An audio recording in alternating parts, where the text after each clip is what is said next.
Welcome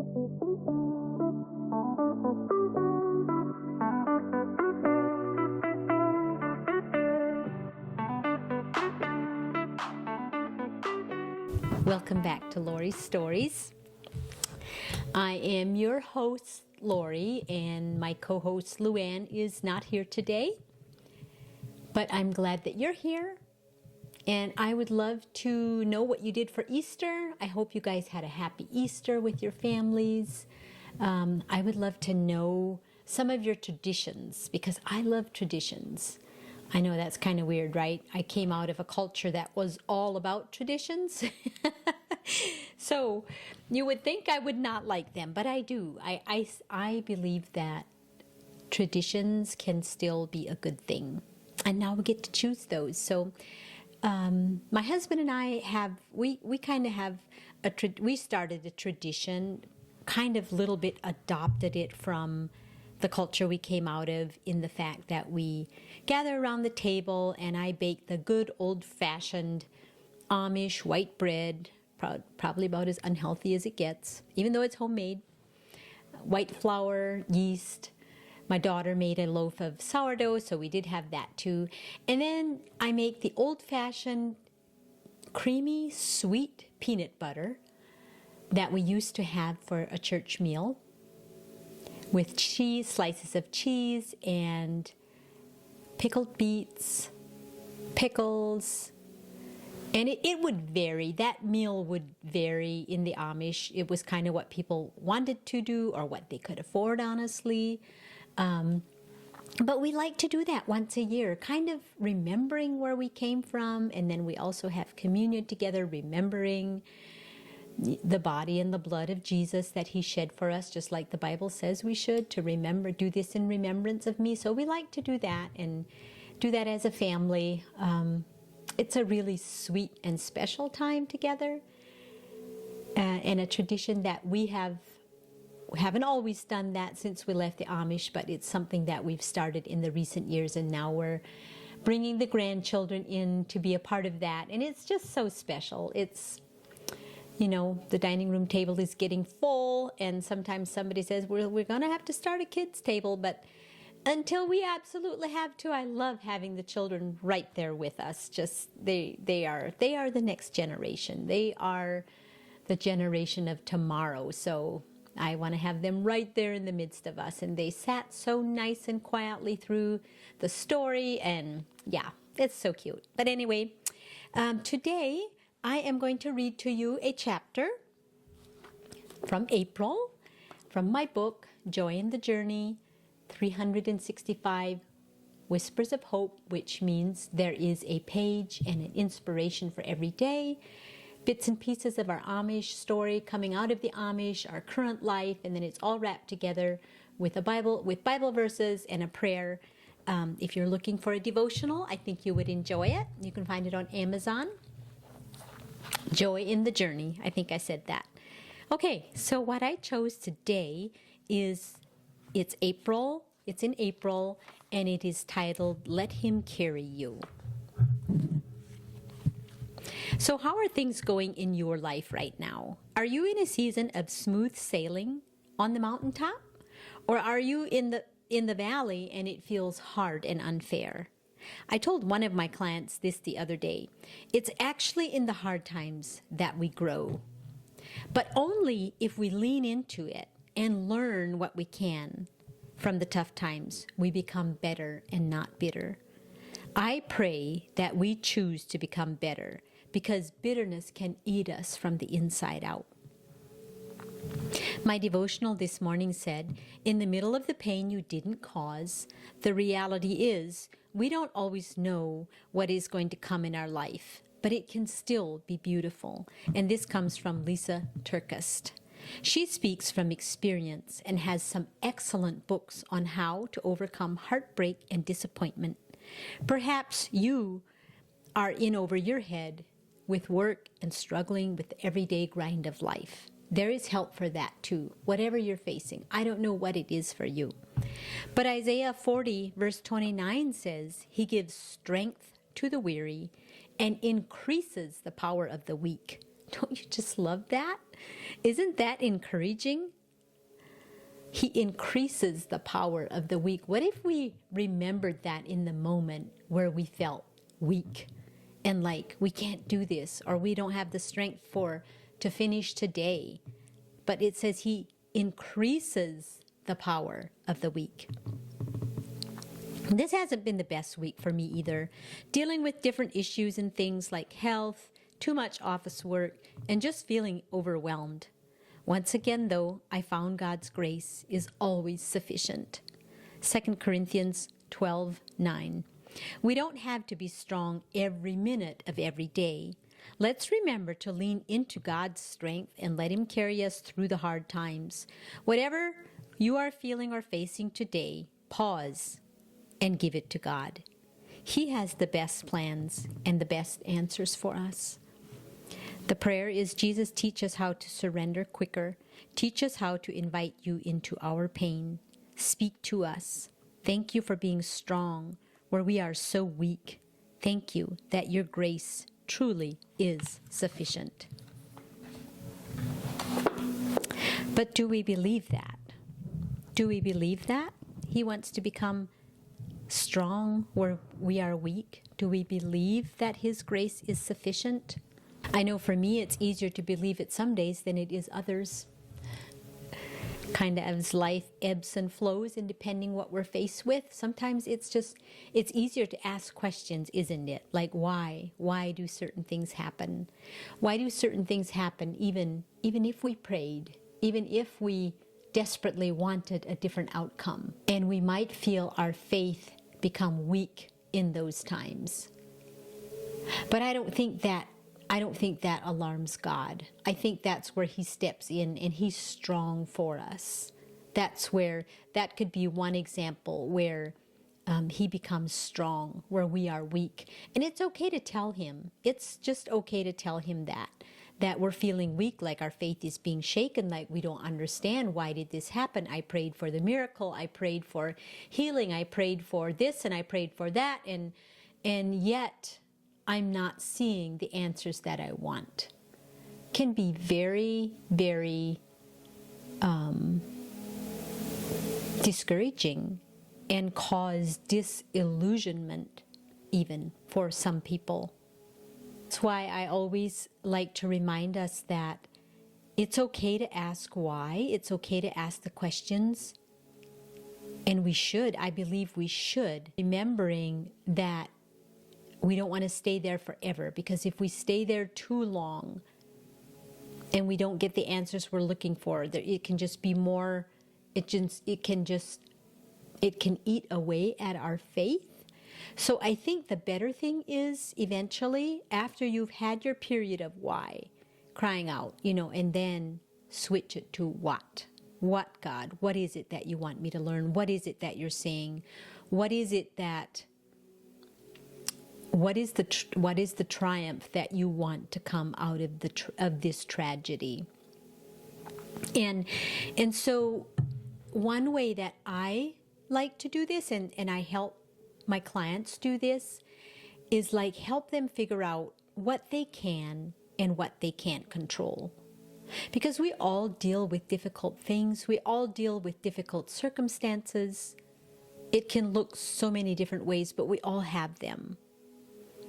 And sometimes it's just so helpful to separate them. Like, what can I and what can't I control? There's this saying that says, God, grant me the courage to change what I can, the serenity to accept what I can't, and wisdom to know the difference. And I think if we can do that, we can have so much peace in the middle of the mess, in the middle of whatever is going on around us, in the middle of the swirl of life. We can have deep, deep peace. And here's one verse that backs that up. It says, this is found in Matthew 11:28-30. And it says, come to me, all you who are weary and carrying heavy burdens, and I will give you rest. Take my yoke upon you and learn from me, for I am gentle and humble in heart, and you will find rest for your souls. Isn't that so beautiful? Isn't that so full of promise? I will give you rest, and you will find rest for your souls. And to me, rest and peace are pretty similar.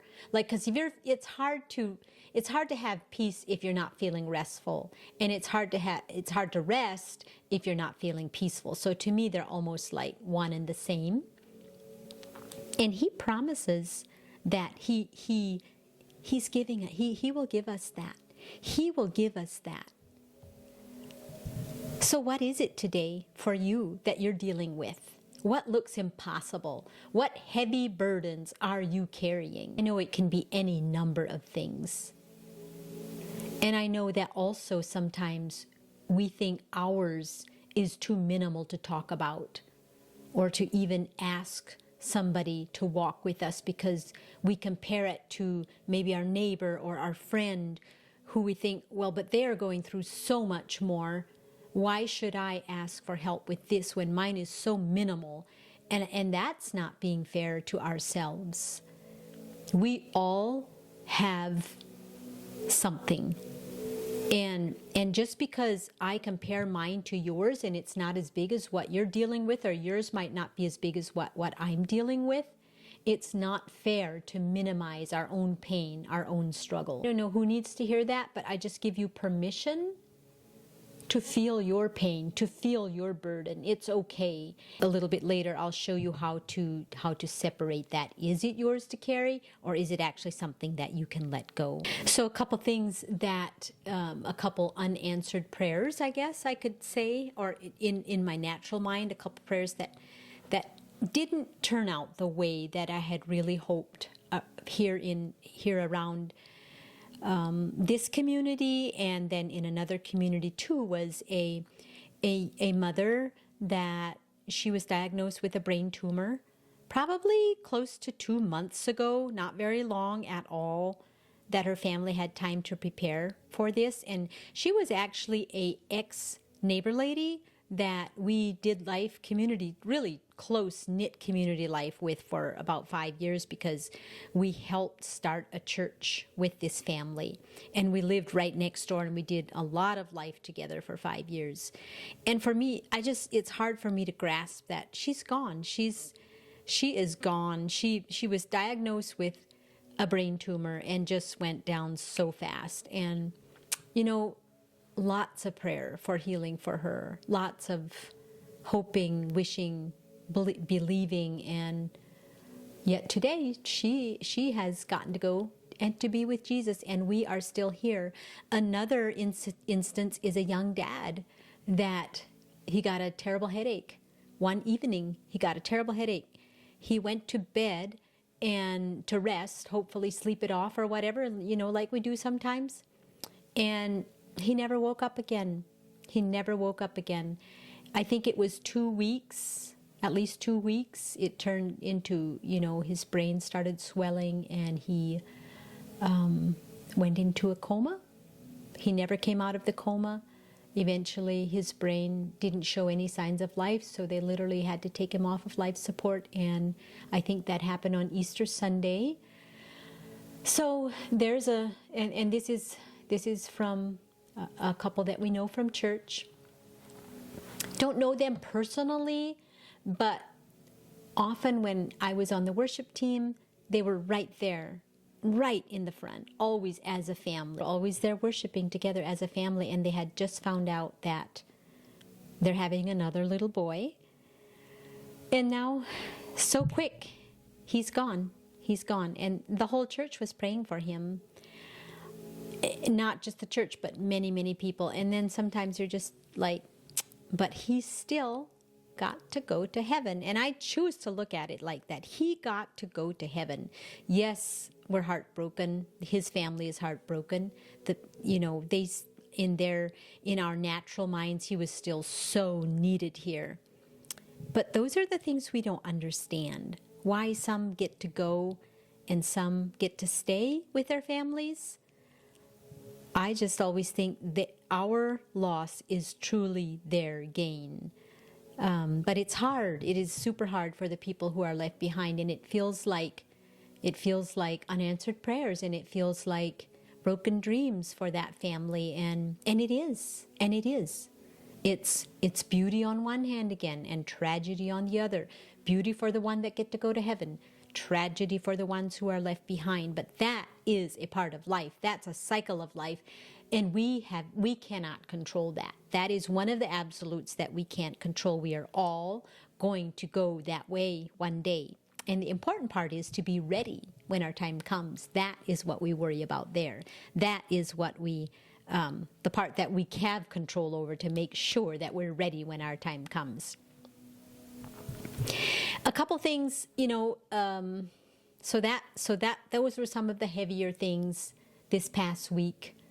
Would have loved to go to the celebration of life for our neighbor lady, but it just couldn't happen. And then there was another much older lady that also passed away in a community that we were part of for quite a while. That tugged on our hearts too, but again, just not possible.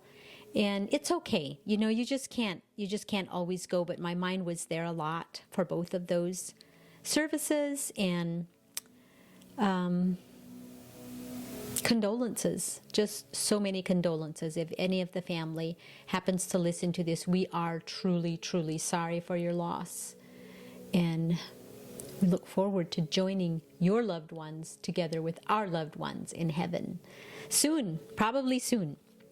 All right, so let's talk a little bit more about how can we lay down those burdens, the heavy burdens that says to lay them down, and He will give us rest. Shall we talk about that a little bit?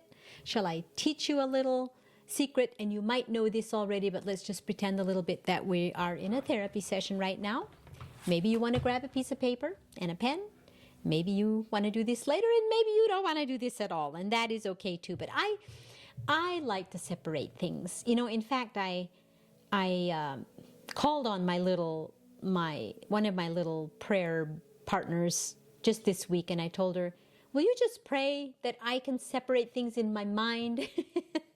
Because right now I feel like I'm trying to, everything is like clamoring for attention, when in reality some things are out like a month, but it's trying to come and take priority in my mind, and I don't have time to think about that right now. I have other things that I need to think about right now. So can you just pray that I can separate it in my mind? So that's what I pray for you today, that you can separate what you're carrying today. And we're going to make two categories, okay? We're going to take a piece of paper, and we're going to make a line right down the middle. Okay, and on one side, you can write something like things, burdens, pain, whatever you want to call it, that I have no control over. We're coming back to that little serenity verse. God grant me the courage to change what I can. Serenity, why can't I say that word right? Serenity, to accept what I can't change, and then wisdom to know the difference. So going into this exercise, that's what we're asking. Wisdom to know the difference. Okay, so on the left side, we're going to write down the big things, or maybe the little things that we are carrying, that are heavy, that are weighing us down, but we cannot change them. There's no way that we can change them other than praying about the situation. We can always, always, always do that.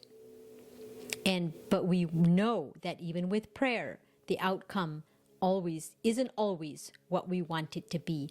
But with that, even though it's not what we sometimes want it to be, we have another beautiful promise in Romans 8:28 that says, all things work together for good for those who are called according to His purpose. So if you today, my friend, have made Jesus your Lord and Savior, you can rest assured that everything will work together for good. All of it, not just some of it, all of it. The beautiful, the broken, the ugly, the good, the bad.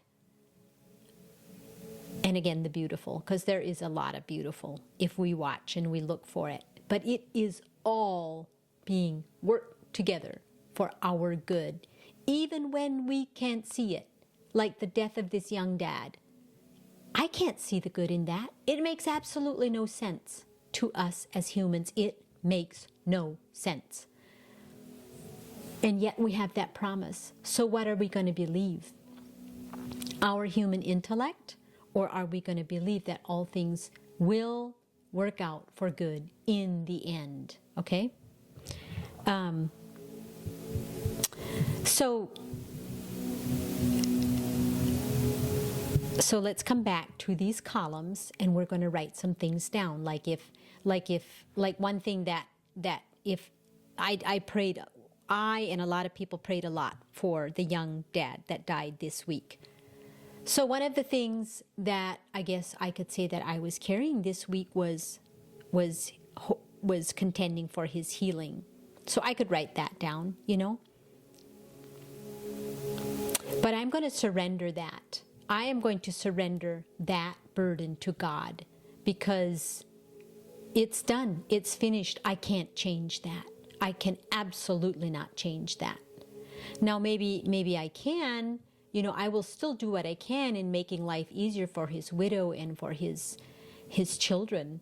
But the fact that prayer is unanswered, and it was a heavy week, and it was a heavy week for the church, and it, you know, carried into Easter Sunday, I'm going to bring that to Jesus and put it at his feet. I'm going to let go of that burden.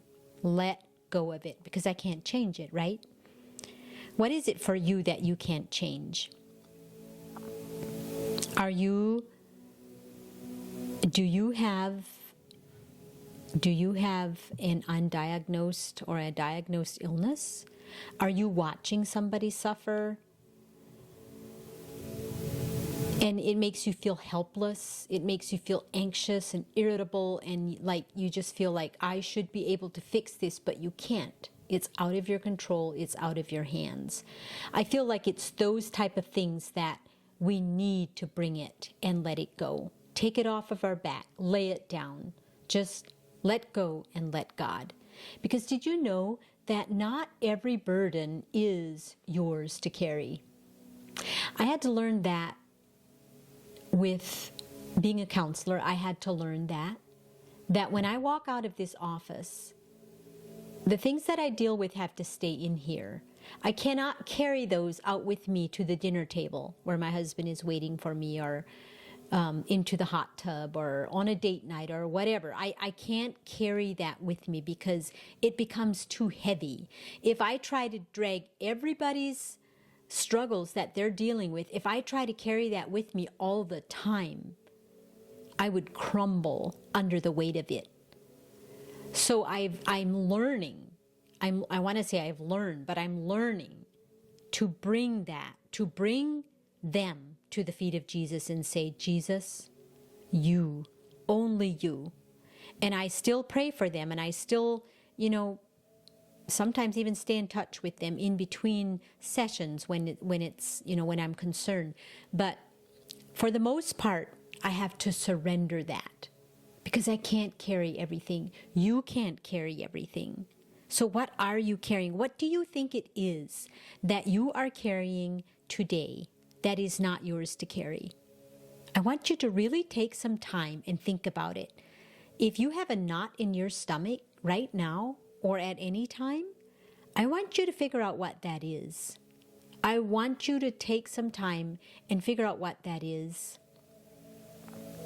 Where is it coming from? Is this in my control? Or is this something I surrender, that I let go? I let go of it. I relinquish control. And I stop asking why, and I ask God, what? What do you want me to learn from this? What do you want me to do about this situation? I will do whatever you show me, but I am not going to carry this anymore until I crumble under the weight of it. Okay, so that's the one side. And then on the other side, we go to the things that we can change, and that God would give us the courage to change that. I don't know what that is for you. I don't know. I know, for me, let's see, can I think of I have fear to work through right now. I have some fear to work through. But I can crumble under that. Or I can build myself up and remind myself that there are 365 verses in the Bible that speak about do not fear, fear not. That's enough for one every day. I think I've said that before. But I'm going to Africa very soon. I think about maybe less than a month. I think it's less than a month, and I have some fear around that because we haven't gone for, I think it's been 7.5 years or something, because it wasn't safe, and now it is. I think it is safe, but I have fear, and so. But I can do something about that fear, right? I don't have to cower under that. I don't have to say, well, I'm not going because I'm afraid. That is something that I'm dealing with that I can do something about. And I keep also bringing it to God, saying, if it really, truly isn't safe, don't let me go. Disrupt my plans. Don't let me go if it truly isn't safe. But if it is safe, don't let fear hold me back. Don't let fear hold me back. And for the most part, I have felt nothing but deep peace about going. So that's my sign. My mentor always told me, follow peace. Just follow peace. So that's what I'm doing. I'm following peace. And if the fear triggers pop up, I deal with them. Also dealing with the weather right now. Very, very minimal, okay? Compared to what you're probably, this is an example. I say we compare. We should not compare, but we do. I'm dealing with the weather. This spring has been cold and windy and wet, and then cold and windy again, and occasionally we have a day of sun. And I wish it wouldn't, but it does. It kind of affects my mood to the degree I let it. I can work on that. Most of it I can control. Not all of it, but most of that I can control. So that's just that's just an example. It sounds silly, but to me it's a real deal. I love sunshine. My husband says I am a solar panel. He's not wrong. I crave sunshine. Guess what? We know it's coming. Sun will shine again. I know it will, from past experience, just like our life. We might be going through a valley. It might be raining right now. We might think the sun's never going to shine again, but it will. It will. It always does. It will. July and August will be here soon enough, and we'll probably be begging for some shade. So that's all I have for this time. I just want to say thank you. Thank you, thank you, thank you for being here, for listening, for following, and for giving feedback if you have any. And you don't have to either. Sometimes you just want to listen and you don't want to always give feedback, and that's totally fine too. But just know that it makes my day when I hear from you. All right, I love you all, and I thank you for listening, and I will be back in May after Africa, and I do covet your prayers. I really do. I would love if you would just pray for supernatural protection. Thank you so much. God bless.